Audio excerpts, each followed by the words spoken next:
E aí, galera, vamos lá agora com as perguntas e respostas da semana. Primeira parte da primeira pergunta. Fiz um flush corretivo para subir o pH delas na quinta-feira passada. Está no pó de coco e ainda não secaram. Tem alguma coisa que posso fazer para aumentar, né, basicamente a taxa de transpiração? E basicamente a única coisa que você pode fazer para garantir que a taxa de transpiração está o máximo possível, está o melhor possível, são todos os fatores do ambiente, né, estando ideais. Você quer temperatura, umidade, ventilação, iluminação, tudo no ponto que está colocando uma demanda na planta adequado, que não seja demais, mas que você consiga, né, optimizar o máximo possível não só a transpiração, fotossíntese, mas todos os outros processos. Então, não seria nada a mais do que os parâmetros né, normais que você quer seguir para conseguir uma planta boa, né? Isso já é um esquema que vai otimizar o máximo possível a transpiração. Segunda parte da pergunta. Fiquei com medo de defoliar a planta. Tem bastante folha amarela e a pessoa quer saber se pode ser isso, né, que está deixando difícil a planta conseguir transpirar. E sim, se você vê que muitas das folhas estão amarelas, elas estão basicamente morrendo, você vai ter uma taxa de transpiração que não vai ser ideal, né, porque a folha em si que é mais encarregado com essa função. Então, se você tem menos folha, né, as folhas estão bastante danificados, estão caindo, estão amarelando, isso tudo é um sinal que a sua taxa de transpiração também vai estar menos do que o ideal para sua planta. E não tem muita coisa que você vai poder fazer com isso, né? Simplesmente a planta não tem folha, você tem que esperar ela crescer, colocar mais folha, e vai demorar esse processo de recuperação por conta da taxa de transpiração e, né, a dificuldade de criar energia, né, fazer a fotossíntese. Então, a falta de folha sempre vai ser um problema. Agora, defoliar. Você não deveria defoliar se a planta, né, se a folha na planta está pelo menos um pouco verde, não completamente amarela, não ao ponto que está completamente clorótica e está morrendo, né, com necrose, alguma coisa assim, né, está completamente queimado e seca.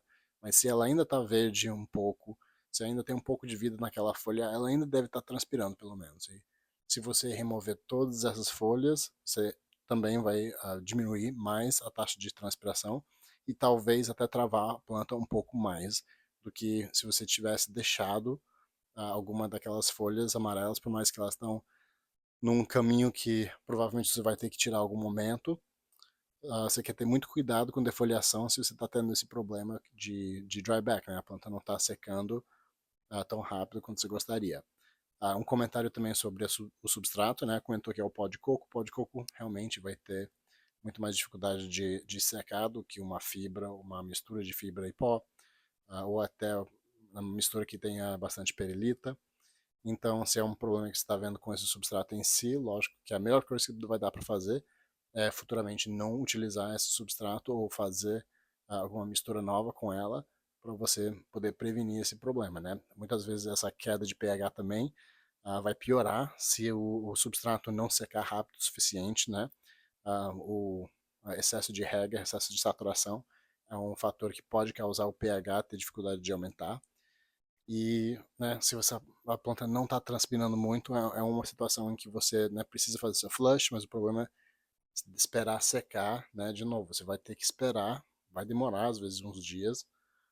ah, e, né, é comum as pessoas às vezes perder um pouco de paciência e começar a regar mais, mas continuar atacando mais água não vai ajudar o processo de secar necessariamente.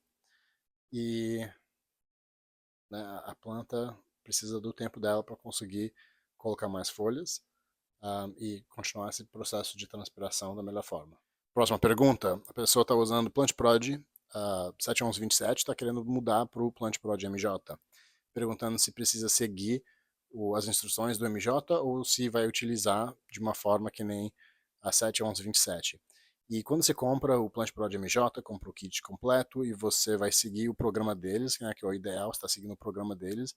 Esse é o grande benefício de utilizar, né, essa linha de produtos. Você está não só comprando fertilizante, mas um programa em si com o apoio todo do GrowSafe, que está aí representando o Plant Prod MJ. Então, você ganha muito mais apoio quando você compra, né, uma linha completa que nem a Plant Pro de MJ, do que simplesmente tentar, né, fazer com 71127 da melhor forma possível, né, usando as fórmulas que eu coloquei já lá.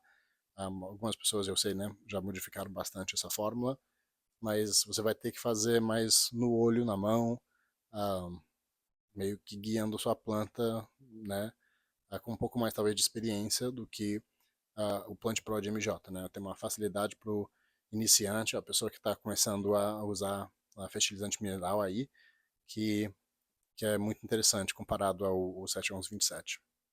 Próxima pergunta. Fiz minha colheita já faz uns 150 dias, deixei secar, porém na cura não está estabilizando uma umidade ideal, fica por volta de 78% de umidade, ah, mesmo utilizando Boveda. O que dá para fazer, basicamente? E é difícil, né? Porque né, com essa umidade vai mofar. É só uma questão de tempo. Não é ideal para a cura. Você vai ter que encontrar um ambiente diferente para colocar sua planta 100%. Ah, que seja uma adega, uma geladeira, algum ambiente que é mais desumidificado ou com ar-condicionado, que você consiga, né, bater essa umidade um pouco, porque não, não imagino uma situação que vai dar bom com uma umidade dessa e flor seca. A boveda não é feito para proteger numa situação dessa, é só para meio que equilibrar alguns pontos aqui ou ali, a umidade, mas se o ambiente está 78, eu não acredito que nenhuma boveda vai fazer o trabalho suficiente para secar e prevenir qualquer mofo ou qualquer problema nessa situação. Ah, que nem eu tinha comentado, talvez uma adega, uma geladeira pequena, alguma coisa que consiga desumidificar o ar, seria melhor. Próxima pergunta é sobre rega foliar. A pessoa perguntou, né, basicamente EC, pH e tempo de penetração dos nutrientes nas plantas. Então, só uma breve, né, overview sobre rega foliar. Você vai querer usar um EC baixo, né, normalmente metade de uma solução nutritiva, na faixa de 1.6, 1.8, 1.0, dependendo do que você vai usar. Mas normalmente você vai usar um EC bem conservador. Você vai usar pH 5.8 também. Aí você vai passar na sua planta sem a luz, né, iluminação intensa acesa, idealmente apagada. Você passa na planta, espera secar, aí você acende a luz de novo para evitar qualquer problema. Mas com isso você não deveria queimar a planta. Os nutrientes são absorvidos quase instantaneamente, muito rápido. Então você, né, mesmo se você não vê o benefício completo, você pode reaplicar se você continua usando um EC baixo, sem muito risco de queimar a planta. Não deveria ser necessário, ainda mais no cultivo indoor de substrato e mineral. Você deveria estar alimentando sua planta com, né, um perfil de nutrientes completo, que não vai faltar nada que exige uma situação que você vai passar uma rega foliar. Mas de vez em quando existe, né? Você identifica por acaso, né, uma deficiência por algum motivo, a planta está tendo alguma dificuldade de absorver nutrientes e você quer suplementar, né, através das folhas para simplesmente, né, conseguir aqueles nutrientes naquela planta de alguma forma. Você está tentando corrigir alguma coisa que já seja um problema. Você não necessariamente está simplesmente aumentando a quantidade de comida que a planta vai conseguir absorver. Ah, é mais em conta de uma deficiência que você já consegue identificar. Próxima pergunta é basicamente pedindo dicas sobre como manter as mães. Então, plantas mães deveriam ser mantidas, né, sempre na vega, com aquele mesmo ambiente da vega, um VPD por volta de 0.9, 1, que seria também uma temperatura de 26 graus Celsius, mais ou menos, umidade de 60 a 70% dentro dessa faixa, que nem você vai manter, né, suas plantas na vega também. Você vai querer ficar muito atento na saúde da sua mãe. Você não quer manter ela viva por mais de 5, 6 meses. Você quer sempre cortar clones novos dela, clones saudáveis e trocar ela de vez em quando. Isso é a melhor coisa que você pode fazer, na verdade, para prevenir que a genética vai piorar ao longo do tempo. É sempre manter ela renovada, né, o máximo possível.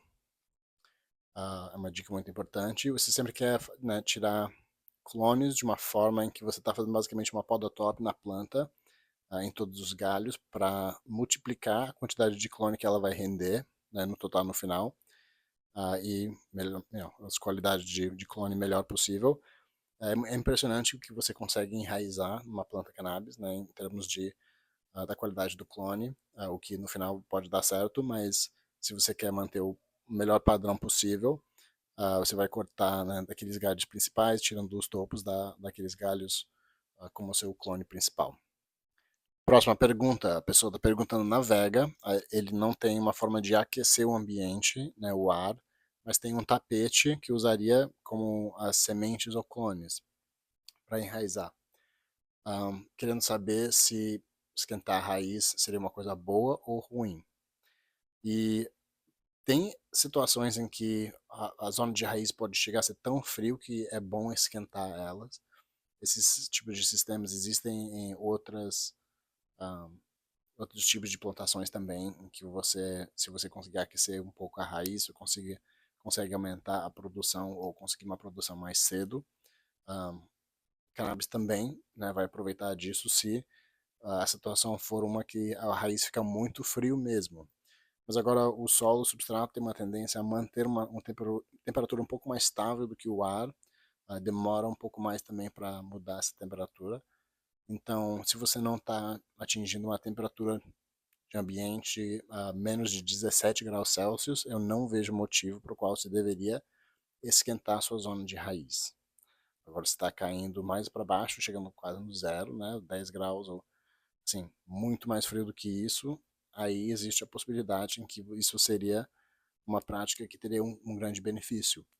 Mas eu não sei se necessariamente seria o caso na sua situação, que a planta está ficando tão gelada, né, quanto isso.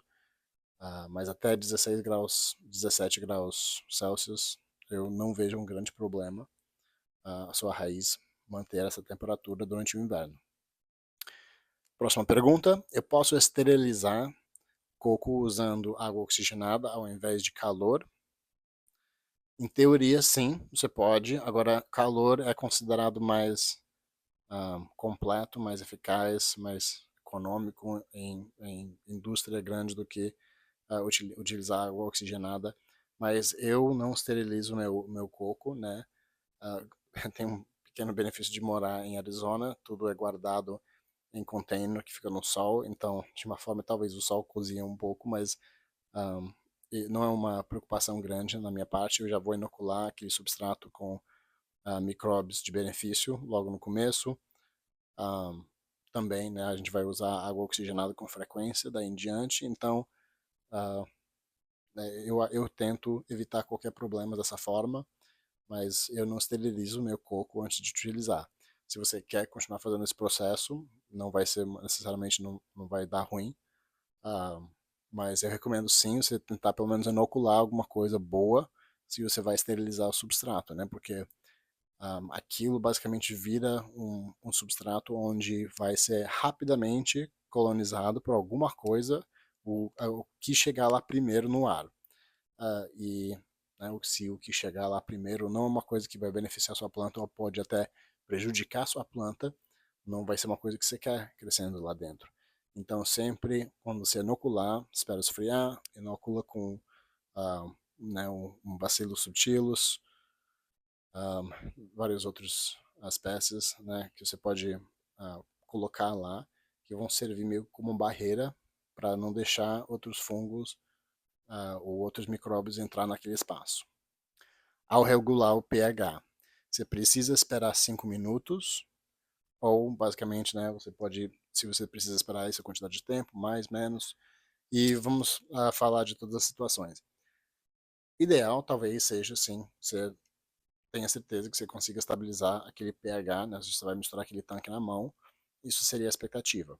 Agora, num sistema que é muito comum hoje em dia, ainda mais em escala, que é tudo injetado direto no fluxo na hora, não existe esse momento, né? Existem alguns compartimentos onde ele vai misturar um pouquinho, mas não vai ter esse tempo de estabilizar dentro do sistema, ela vai simplesmente passar pelo sensor rapidamente, poucos segundos depois de ser injetado, e aquilo vai ser, né, com o algoritmo meio que estimado no que vai sair no final, e normalmente se a gente medir aquilo no final vai sair legal, né? A gente consegue calibrar tudo e garantir que vai sair legal, mas ele vai misturando no cano e não demora 5 minutos de jeito nenhum antes de atingir na planta. Então, aquele processo de estabilização meio que vai ocorrendo ah, no cano, na injeção, dentro daquele vaso, e quando a gente mede, né, a gente consegue manter a pH na faixa que a gente quer. Mas muito diferente do que, né, estabilizar seu tanque por 5 minutos antes de regar. Agora, eu acredito que isso, né, se você está regando à mão, misturando seu tanque à mão, seria o ideal sim, né? Como eu falei, a expectativa nessa situação. Próxima pergunta.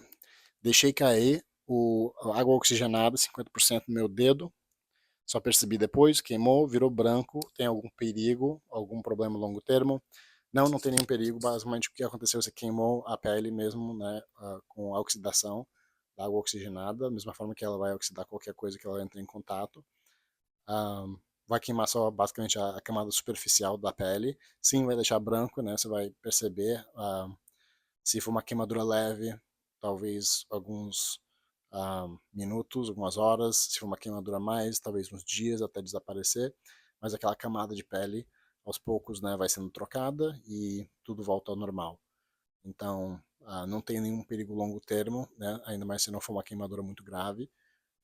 Mas essas aí, que né, é comum ocorrer, que você mexe no produto, tá vivendo a vida, daqui uns minutos depois se sente ele queimando, ardendo, aí você vê a mancha branca, né, ocorre toda hora.